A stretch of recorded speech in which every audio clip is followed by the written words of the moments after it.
कृष्णा। वैशाख मास के शुक्ल पक्ष में आने वाली एकादशी है मोहिनी एकादशी। जब महाराज युधिष्ठिर ने भगवान श्री कृष्ण को इस एकादशी के महात्म्य के बारे में पूछा तो भगवान उनसे बोले, हे राजाओं में श्रेष्ठ, इस एकादशी की महिमा एक बार वशिष्ठ मुनि ने भगवान रामचंद्र को बताई थी। तो एक बार भगवान श्री रामचंद्र ने वशिष्ठ मुनि से समस्त पापों का नाश करने वाले विषय में पूछा। तब वशिष्ठ मुनि ने कहा, हे प्रभु, आपके नाम स्मरण मात्र से सबका उद्धार हो जाता है। फिर भी लोक हित में मैं इस प्रश्न का उत्तर बताता हूँ। मोहिनी एकादशी के व्रत की कथा इस प्रकार है। तो एक समय की बात है, सरस्वती नदी के तट पर एक बहुत सुंदर राज्य था जिसका नाम था भद्रावती। तो इस राज्य के राजा ध्रुतिमान बहुत ही बुद्धिमान और सत्य प्रतिज्ञ थे। उसी राज्य में धनपाल नाम का एक व्यापारी था जो भगवान विष्णु का एक बहुत ही बड़ा भक्त था। वो धन और समृद्धि से परिपूर्ण था। इसका सबसे बड़ा गुण था इसकी उदारता। अपने धन से वो हमेशा राज्य और वहां के जरूरतमंदों की सहायता करता था। उसके 5 पुत्र थे, सुमन, द्युतिमान, मेधावी, सुकृत और दृष्ट बुद्धि। दुर्भाग्यवश जो सबसे छोटा पुत्र था दृष्ट बुद्धि, वो बहुत ही पापी था।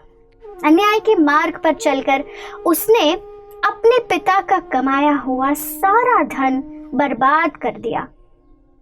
वो हर प्रकार के व्यसन का आदी हो चुका था।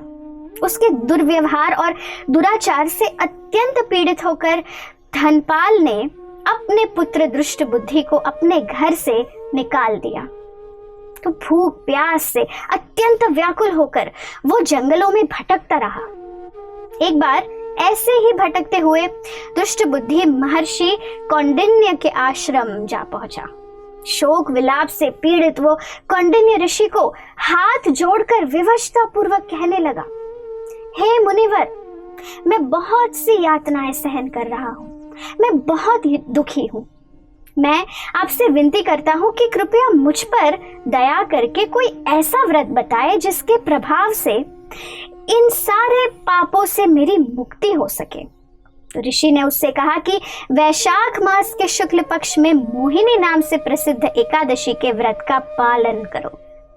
इस एकादशी पर उपवास करने से मेरु पर्वत जितने बड़े महापाप भी नष्ट हो जाते हैं और न केवल इस जन्म के बल्कि पिछले कई जन्मों के पाप कार्य बिल्कुल खत्म हो जाते हैं। दुष्ट बुद्धि ने मुनिवर के उपदेश अनुसार मोहिनी एकादशी का विधि पूर्वक पालन किया। पूर्ण श्रद्धा और निष्ठा से इस व्रत का पालन करने से वो निष्पाप हुआ और दिव्य देह धारण कर जीवन के अंत में श्री विष्णु धाम चला गया। तो श्री कृष्ण युधिष्ठिर महाराज से कहते हैं कि कोई भी व्यक्ति किसी भी तीर्थ स्थली पर क्यों ना चला जाए, कोई भी तपस्या क्यों ना करे, कोई भी यज्ञ कर ले, किसी भी प्रकार का दान क्यों ना दे दे, इस एकादशी का पालन करने का वो 1/16वां हिस्सा भी नहीं हो सकता। मोहिनी एकादशी का ये व्रत बहुत उत्तम है। इसके श्रवण और पठन से सहस्र गोदान का फल मिलता है।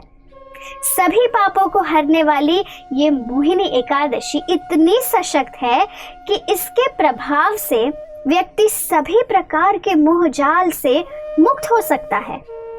लेकिन इसका फल प्राप्त करने की लालच से नहीं, बल्कि केवल और केवल भगवत भक्ति प्राप्त करने के लिए इस व्रत का श्रद्धा पूर्वक पालन करें। अन्न से वर्जन कर भगवान के नाम स्मरण और भगवत कथा में अधिक से अधिक समय व्यतीत करें। तो आप सभी को मोहिनी एकादशी की बहुत सारी शुभकामनाएं। धन्यवाद। हरे कृष्णा।